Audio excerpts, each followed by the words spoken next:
நண்பர்கள் அனைவருக்கும் வணக்கம். இன்னைக்கு பதிவில் வந்து நம்ம ஒரு முக்கியமான இன்ஃபர்மேஷன் தான் பார்க்க போறோம். இந்த பதிவில் என்ன பார்க்க போறோம் அப்படின்னு பார்த்தீங்கன்னா, கிரெடிட் கார்டுல இருந்து பேங்க் அக்கௌண்ட்டுக்கு எப்படி ஃபண்ட் ட்ரான்ஸ்ஃபர் பண்றது அப்படின்னு பார்க்க போறோம்.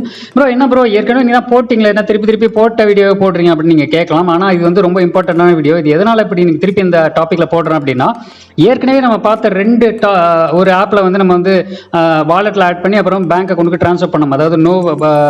அதாவது ட்ரூ பேலன்ஸ் அப்படிங்கிற ஆப் வந்து பார்த்தோம். அதுக்கப்புறம் இன்னொரு ஆப் வந்து பார்த்தோம். அது மூலமா நம்ம வந்து ட்ரான்ஸ்ஃபர் பண்ண முடியும். ஆனா இப்போ அந்த ரெண்டு ஆப்ஷனுமே வந்து ஸ்டாப் பண்ணிட்டாங்க. ஸோ வேற என்ன ஆப்ஷன் இருக்கு அப்படிங்கிற வகையில் நான் வந்து சர்ச் பண்ணி பார்க்கும்போது எனக்கு ஒரு புது ஆப்ஷன் வந்து கிடைச்சிது. ஸோ அதை யூஸ் பண்ணி பார்த்துட்டு சரி இந்த விஷயம் வந்து உங்களுக்கு யூஸ்ஃபுல்லாக இருக்கும் அப்படிங்கிறதுக்காக இந்த வீடியோ வந்து பதிவு பண்ணுறேன். ஸோ இப்போ கிரெடிட் கார்டுலேருந்து பேங்க் அக்கௌண்ட்டுக்கு எப்படி நம்ம வந்து மணி ட்ரான்ஸ்ஃபர் பண்ணுறது வேற ஒரு ஆப்ஷனில் அப்படிங்கிறத நான் இந்த பதிவில் வந்து ஃபுல்லாக சொல்ல போகிறேன் உங்களுக்கு. ஸோ ஸ்கிப் பண்ணாமல் கடைசி வரைக்கும் பாருங்கள். நீங்கள் நம்ம ஃபர்ஸ்ட் டைம் பார்க்குறீங்க அப்படின்னா நம்ம சேனலுக்கு ஒரு சப்ஸ்கிரைப் மட்டும் பண்ணி விட்டுங்க. ஒரு லைக் ஒரு கமெண்ட் பண்ணிங்க அப்படின்னா நிறைய பேருக்கு இந்த விஷயம் வந்து போய் சேரும்.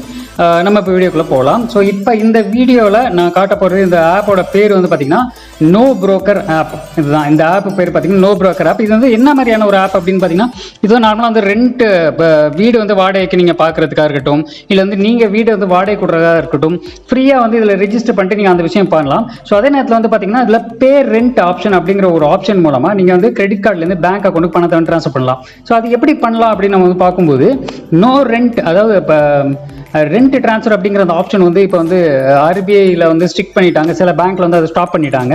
ஸோ இதில் வந்து என்ன ஆப்ஷன் வருது அப்படின்னு கேட்டால், நீங்கள் ஃபர்ஸ்ட் இந்த நோ புரோக்கர் அப்புறம் ரெஜிஸ்டர் பண்ணிக்கோங்க. ரெஜிஸ்டர் பண்ணிட்டு நம்ம செய்ய வேண்டியது எல்லாமே என்ன அப்படின்னு கேட்டிங்கன்னா, உங்கள் மொபைல் நம்பர் நேம் போட்டு ரெஜிஸ்டர் பண்ணிடுங்க. அடுத்த ஸ்டெப் என்னங்கிறத நான் சொல்கிறேன். நார்மலாக எல்லா ஆப்பும் கேட்குற மாதிரி இதில் வந்து ஃபோன் கால்ஸ்க்கு ஆக்சஸ் அலோவ் பண்ண சொல்லுவோம். அலோவ் கொடுத்துடலாம். அலோவ் கொடுத்ததுக்கப்புறம் இன்டர்ஃபேஸ் வந்து இப்படி தான் இருக்கும். இன்டர்ஃபேஸில் வந்து பார்த்தீங்க அப்படின்னா உள்ளார பே ரெண்ட் அப்படிங்கிற அந்த ஆப்ஷன் வந்து செலக்ட் பண்ணிங்க. பே ரெண்ட் ஆப்ஷன் செலக்ட் பண்ணிங்க அப்படின்னா அதில் சில ஆப்ஷன்ஸ் வந்து வரும். ஸோ அந்த ஆப்ஷன்ஸில் வந்து நம்ம என்ன செலக்ட் பண்ணோம், பே ரெண்ட் அப்படிங்கிற செலக்ட் பண்ணக்கூடாது. ஏன்னா பே ரெண்ட் அப்படிங்கிறதுனால நிறைய பேர் கிரெடிட் கார்டுலேருந்து பேங்க்கில் வந்து மணி ட்ரான்ஸ்ஃபர் பண்ணுறதுக்கு ரெண்ட் ஆப்ஷன் மூலமாக ட்ரான்ஸ்ஃபர் பண்ணுறாங்க. கமிஷன் வந்து ரொம்ப கம்மியாக வந்து கட் ஆகுது அப்படிங்கிறதுனால பேங்க்கில் ஸ்ட்ரிக் பண்ணிட்டாங்க. இப்போ என்னோடது பார்த்தீங்கன்னா ஆர்பிஎல் இண்டஸ்இண்ட் பேங்க்கில் யூஸ் பண்ணதுக்கப்புறம் அது வந்து ஸ்ட்ரிக் பண்ணிட்டாங்க. ரெண்ட் ஆப்ஷனில் பணம் எடுக்க முடியல. ஸோ இப்போ அடுத்தது வந்து நம்ம என்ன பண்ணலாம் அப்படின்னா, இதில் இந்த நோ புரோக்கர் ஆப்பில் நீங்கள் டவுன்லோட் பண்ணிவிட்டு இதில் நம்ம ரெஜிஸ்டர் பண்ணதுக்கப்புறமா இந்த ரெண்ட் பே அப்படிங்கிற ஆப்ஷனை செலக்ட் பண்ணி அதுக்கு கீழே இருக்கக்கூடிய காலேஜ் ஃபீஸ் அப்படிங்கிற இந்த ஆப்ஷனை வந்து செலக்ட் பண்ணிட்டு நம்ம வந்து பணத்தை வந்து ட்ரான்ஸ்ஃபர் பண்ணலாம். டைரெக்டாக உங்கள் அக்கௌண்ட்டுக்கு பண்ண முடியாது. நீங்கள் உங்களுடைய ஃப்ரெண்ட்ஸ் அண்ட் ஃபேமிலியில் யாருக்காவது வந்து ட்ரான்ஸ்ஃபர் பண்ணிட்டு அப்புறமா நீங்கள் அதை யூஸ் பண்ணிக்கலாம். ஸோ கமிஷனும் வந்து ரொம்ப கம்மியாகவே இருக்குது. 1.5லேருந்து ஒரு 1.6% தான் இருக்குது. இப்போ ஒரு 10,000 ரூபாய் ட்ரான்ஸ்ஃபர் பண்ணிங்க அப்படின்னு பார்த்தீங்கன்னா ஒரு 150 ரூபா 160 ரூபாக்குள்ள தான் வருது. இப்போ நார்மலாக கிரெடிட் கார்டுலேருந்து வாலெட்டில் ஆட் பண்ணி பண்ணால் கண்டிப்பாக ஒரு 300 ரூபா 350 ரூபா காலியாகும். ஆனால் இதில் வந்து ரெண்ட் ஆப்ஷன் அதாவது காலேஜ் ஃபீஸ் ஆப்ஷன் அப்படிங்கிற ஆப்ஷன் செலக்ட் பண்ணி பண்ணும்போது ரொம்பவே கம்மியாக இருக்குது. ஸோ இப்போ நீங்கள் பண்ண வேண்டியது எல்லாமே என்ன அப்படின்னா, இந்த ஃபஸ்ட்டு ஸ்டெப்பு பார்த்தீங்கன்னா வந்து காலேஜ் ஸ்டூடெண்ட் நேம் கேட்கும். அதில் வந்து நீங்கள் யார் பேரில் ட்ரான்ஸ்ஃபர் பண்ண போகிறீங்களோ அவங்கள காலேஜ் ஸ்டூடெண்ட் நேமாக வந்து நீங்கள் ரெஜிஸ்டர் பண்ணிக்கோங்க. உங்கள் தம்பி தங்கை இல்லைனா வந்து உங்கள் ஃப்ரெண்டு நேம் வந்து ஸ்டூடெண்ட் நேமாக ரெஜிஸ்டர் பண்ணிவிட்டு இப்போ உங்களோட மொபைல் நம்பர் கொடுங்க. அவங்க மொபைல் நம்பரில் உங்கள் மொபைல் நம்பர் கொடுங்க, இமெயில் ஐடி கொடுங்க. கொடுத்ததுக்கப்புறம் ஓடிபி வந்து வரும். ஸோ இதுலேயே மறுபடியும் ஓடிபி வரும். ஓடிபி கொடுத்து நீங்கள் வந்து ஃபஸ்ட் ரெஜிஸ்டர் பண்ணிக்கணும்.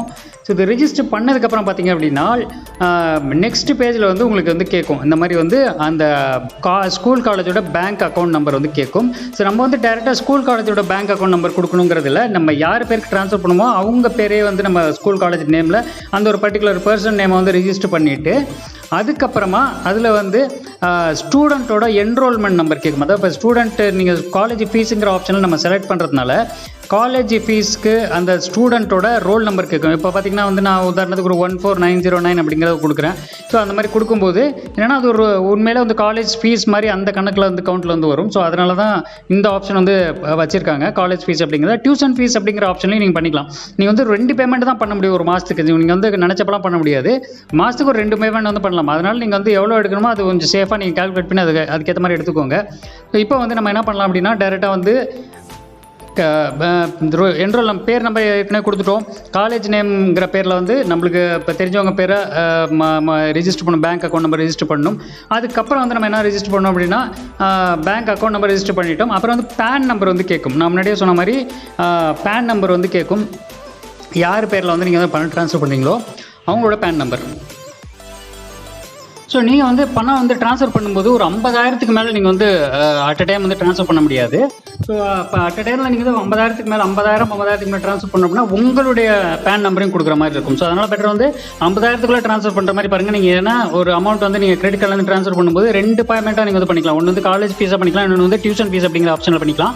அதே மாதிரி பார்க்கும்போது வந்து நான் ஏற்கனவே சொன்ன மாதிரி ஸ்டூடெண்ட் நேமை கரெக்டாக என்டர் பண்ணுங்கள். யார் பேரில் அக்கௌண்ட் இருக்கோ அந்த நேம் தான் ஸ்டூடெண்ட் நேமாக நீங்கள் வந்து இதில் என்டர் பண்ணணும். அதுக்கப்புறம் வந்து அவங்களோட PAN number, bank account number கரெக்டாக என்டர் பண்ணிவிட்டு நீங்கள் ட்ரான்ஸ்ஃபர் பண்ணும்போது அமௌண்ட் வந்து டைரெக்டாக வந்து உங்கள் கிரெடிட் கார்டுலேருந்து டிடெக்ட் ஆகி டைரெக்டாக வந்து பேங்க் அக்கௌண்ட்டுக்கு ட்ரான்ஸ்ஃபர் ஆகிடும். ஒரு 1 hour ஆகும்னு வச்சுங்களேன். ஒரு 45 minutes 1 hourல வந்து அந்த அக்கௌண்ட் எந்த அக்கௌண்ட் கொடுக்குறீங்களோ அந்த அக்கௌண்ட் ட்ரான்ஸ்ஃபர் ஆகிடும். அடுத்தது சார்ஜஸ் பற்றி வந்து நம்ம வந்து பார்க்கலாம்.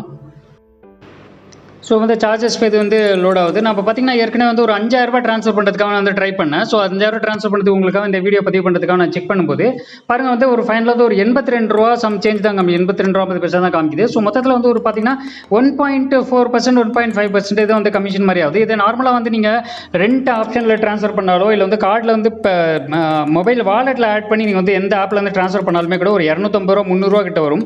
அது வந்து ஒரு 5000 ரூபாய்க்கு. ஸோ 10,000 ரூபாய்க்குன்னா பார்த்துங்க. ஸோ ரொம்ப கூட இருக்கும். ஸோ இப்போ இந்த பேமெண்ட், அதாவது காலேஜ் ஃபீஸ் அப்படிங்கிற ஆப்ஷனில் இல்லை டியூஷன் ஃபீஸ் அப்படிங்கிற ஆப்ஷனில் வந்து ட்ரான்ஸ்ஃபர் பண்ணும்போது இந்த மாதிரி கம்மியான கமிஷனில் வந்து நீங்கள் வந்து டேரெக்டாக பணம் ட்ரான்ஸ்ஃபர் பண்ணிக்கலாம். ஆனால் சேஃபாக வந்து உங்களுக்கு தெரிஞ்சவங்க அக்கௌண்ட்டில், அதாவது உங்கள் அண்ணன் தம்பி தங்கச்சி அந்த மாதிரி அக்கௌண்ட்டில் வந்து ட்ரான்ஸ்ஃபர் பண்ணலாம். அம்மா அக்கௌண்ட்டில் அந்த மாதிரி ட்ரான்ஸ்ஃபர் பண்ணிட்டு நீங்கள் வந்து உங்களுக்கு ட்ரான்ஸ்ஃபர் பண்ணிக்கலாம். தேவைகள் இருந்தால் மட்டும் கிரெடிட் கார்டில் மோஸ்ட்லி வந்து பணம் வந்து ட்ரான்ஸ்ஃபர் பண்ணுறதை தவிர்த்துடுங்க. ரொம்ப கிரிட்டிக்கலான ஒரு விஷயமா இருந்தால் மட்டுமே இதை வந்து நீங்கள் யூஸ் பண்ணுங்க அப்படிங்கிறது என்னோட தலைமையான கருத்து. ஸோ இந்த வீடியோ உங்களுக்கு வந்து பிடிச்சிருக்கும் அப்படின்னு நினைக்கிறேன். இதை மாதிரி யூஸ்ஃபுல்லான வீடியோ வந்து உங்களுக்கு வேணும் அப்படின்னா கமெண்ட் செக்ஷனில் போடுங்க. நீங்கள் ஒரு சப்ஸ்கிரைப் அண்ட் லைக் கமெண்ட் போட்டால் தான் வந்து நிறைய பேருக்கு போய் சேரும். மீண்டும் அடுத்த ஒரு நல்ல வீடியோவில் பார்ப்போம். நன்றி, வணக்கம்.